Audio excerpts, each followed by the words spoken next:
नमस्कार विद्यार्थी मित्र मैत्रिणींनो, सत्र 10च्या भाग 2 मध्ये तुम्हा सर्वांचं मनापासून स्वागत आहे.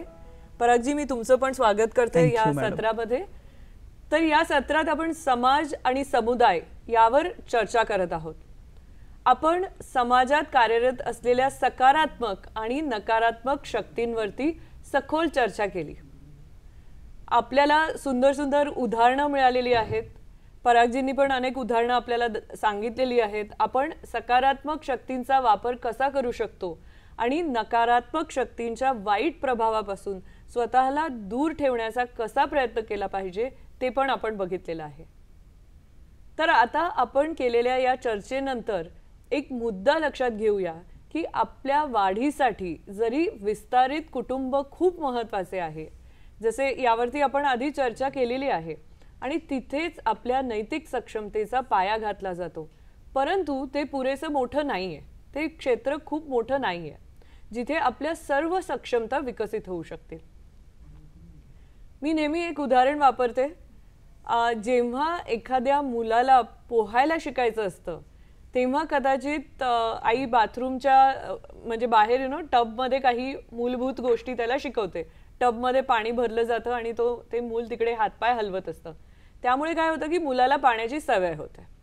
कदाचित ते मूल थोडंसं तिकडे तरंगत पण असतं त्या पाण्यामध्ये, त्यामुळे पाण्याची भीती जाते. पण त्यानंतर ते मूल त्या टबमध्ये पोहायला शिकू शकत नाही. त्याला बाहेर यावंच लागतं, त्याला बाहेर काढावंच लागेल आणि मग एखाद्या मोठ्या ठिकाणी घेऊन जावं लागेल, जिथे एक मोठा स्विमिंग पूल असेल, एक पाण्याचा किंवा तलाव असेल, एक जलतरण तलाव असेल, जिथे ते मूल जे आहे ते पोहायला शिकू शकेल आणि स्वतःमध्ये ही जी क्षमता आहे पोहण्याची ती विकसित करू शकेल. लक्षात येतंय हे छोट्याशा उदाहरणावरनं? आता आपल्या नैतिक विकासाबाबतही तसंच आहे. आपली सक्षमता निर्माण करण्यासाठी कुटुंब तर आवश्यक आहेच, पण खरोखरच आपल्या सर्व ज्या सक्षमता आहेत, विविध सक्षमता आहेत, त्या विकसित करण्यासाठी ती खूप छोटीशी लहानशी जागा आहे. त्यामुळे या प्रश्नाचं उत्तर समाज म्हणून आपल्या सामूहिक जीवनात आपल्याला शोधावं लागेल.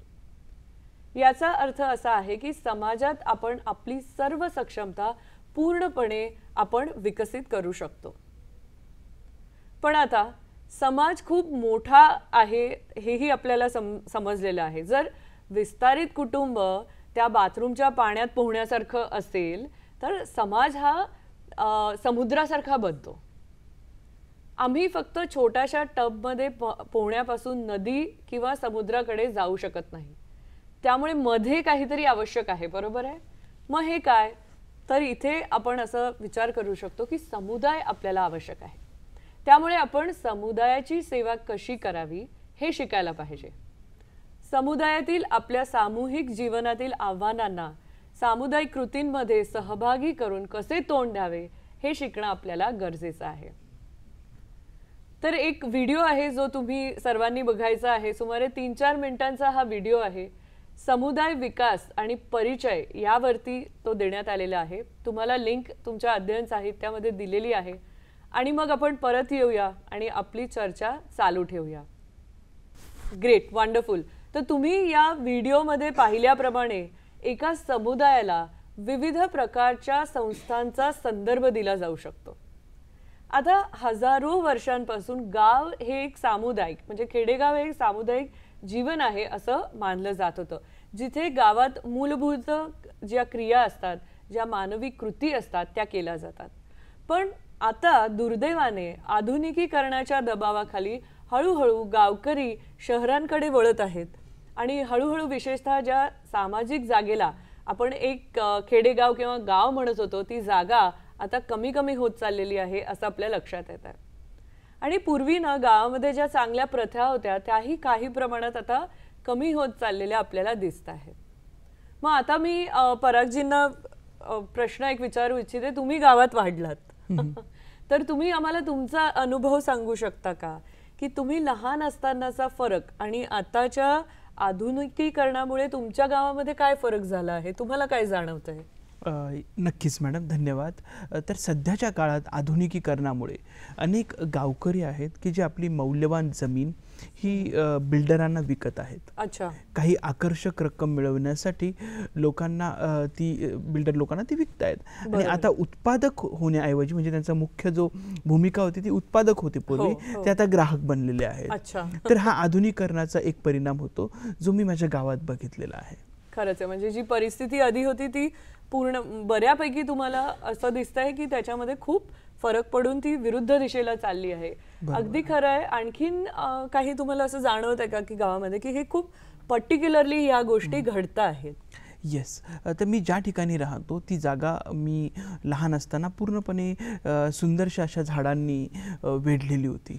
परंतु आता जसजसं मी मोठा होत गेलो तर ती जागा पूर्णपणे ती विकसित शब्द वापरतात पण ती व्यापली गेलेली आहे. तुम्ही बरेच कारखाने तिथे बघू शकता, तुम्ही इतर बरीच छोटी घरे बघू शकतात, तिथे बरीच छोटी मोठी दुकाने बघू शकतात आणि जी हिरवाई पूर्वी मोठ्या प्रमाणात होती ती आता नाहीशी झालेली आहे. आणि बऱ्याच मोकळ्या जागा आता व्यावसायिक हेतूसाठी तिथे वापरल्या जातात. अच्छा अच्छा. म्हणजे तुम्हाला प्रत्यक्षात तुमच्या डोळ्यासमोर अनेक अशी गोष्टी आहेत ज्या घडलेल्या दिसत आहेत. मग आता ते म्हणजे जे तुम्ही म्हणत होता जंगल होतं, झाडं होती, ती आता अजिबातच नाही आहेत? काहीच नाही, ते आता नाही आहेत तिथे. ते सर्व आता तिथून नष्ट झालेले आहेत ते. अरे बापरे, ही ऍक्च्युली दुर्दैवी गोष्ट आहे. मलाही आठवतंय जेव्हा मी एका दुर्गम भागामध्ये गावोगावी अगदी आतल्या भागात जायचे काही कामासाठी, तेव्हा संध्याकाळपर्यंत गावकरी गावात परत यायचे आणि थोड्या वेळाने गावाच्या मध्यभागी सगळे जमलेले असायचे आणि खूप छान गोष्ट होती की त्यांची वाद्य असायची, ते काहीतरी गाणी म्हणायचे आणि सगळे गाणी गात गप्पा मारत, सगळ्या पुरुष स्त्रिया, ऑफकोर्स लहान मुलं पण त्याचा खूप आनंद घ्यायची आणि मग ते अप्रतिम, कधी कधी भजन असायचं खूप छान, आध्यात्मिक गाणी गात असायचे, कधी कधी पोवाडे व्हायचे. ते खूप वेळ चालायचं एकमेकांना जाणून घेण्यासाठी आणि एक समाजीकरण जे आपण म्हणतो सोशलायझेशन, ह्याच्यासाठी खरोखरच ती खूप मोठी जागा होती. आणि तेव्हा असं माझ्या लक्षात आलं की बरेच लोक एकमेकांशी विविध गोष्टींवर चर्चा करू शकत होते आणि नंतर मात्र टेलिव्हिजनची ओळख झाल्यावर या सर्व गोष्टी मात्र हळूहळू नाहीशा झाल्या. त्यामुळे आता जेव्हा मी कधीतरी कामासाठी त्या गावामध्ये परत जाते तेव्हा गावाच्या एक कम्युनिटी सेंटर आहे ऍक्च्युली तिथे गावाच्या मध्यभागी, तिथे जमलेली माणसं शोधण्यापेक्षा आणि संवाद साधण्यापेक्षा आता प्रत्येक जण आपापल्या घरी बसून आयदर टीव्ही बघत असतो, नाहीतर आता ऑफकोर्स सगळ्यांकडे मोबाईल झालेले आहेत त्यामुळे सगळे मोबाईलमध्ये डोकं खुपसून बसलेले असतात. तर आता सामाजिक संवाद साधण्यासाठी दूरदर्शन पाहणे सुद्धा आता खरोखरच नाहीसं झालंय. आणि आता इंटरनेटच्या व्यतिरिक्त आणि प्रत्येक जण स्वतःचा मोबाईल घेऊन बसतो. अगदी आपण सर्व एकत्र बसलेलो असलो तरीही ती व्यक्ती आपल्या मोबाईलमध्ये गुंतलेली असते. त्यामुळे खूप वेळा सर्वजण एकत्र आता येणं बंद झालेलं आहे. बरोबर. आणि सगळेजण इतके बिझी असतात ना की मोबाईल फोन बघायचा आहे, जे काही मेसेजेस आले असतात त्यांना उत्तरं द्यायची आहे. त्यामुळे आपल्याला खरोखर काय स्वारस्य आहे हे पाहणं असंच आपण करत राहतो, आजूबाजूला बघत नाही. त्यामुळे आधुनिकीकरणाच्या नावाखाली तंत्रज्ञानाचा उपयोग किंवा परिचय करून दिला नाही. खेडोपाडी पूर्वी असणाऱ्या या सकारात्मक ज्या सांस्कृतिक पद्धती होत्या त्यामध्ये नक्कीच बदल झालेला आपल्याला दिसून येतो. आणि मग दुसरं म्हणजे कामामुळे किंवा शिक्षणामुळे तरुण हळूहळू शहरांकडे स्थलांतरित होऊ लागलेले आहेत. त्यांना वाटतं की शहर हेच आपलं उत्तर आहे. त्यामुळे गावोगावी क्वचितच काही वृद्ध लोक उरलेले आहेत.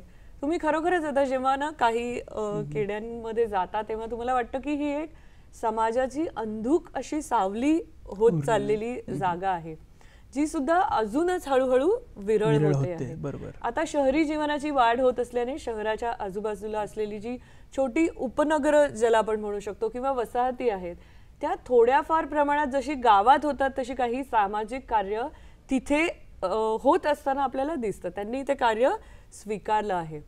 त्यामुळे आता काही कृती शहरांच्या आसपासच्याच भागामध्ये होत असतात असंही आपल्याला, उपनगर आपण जसं म्हणतो.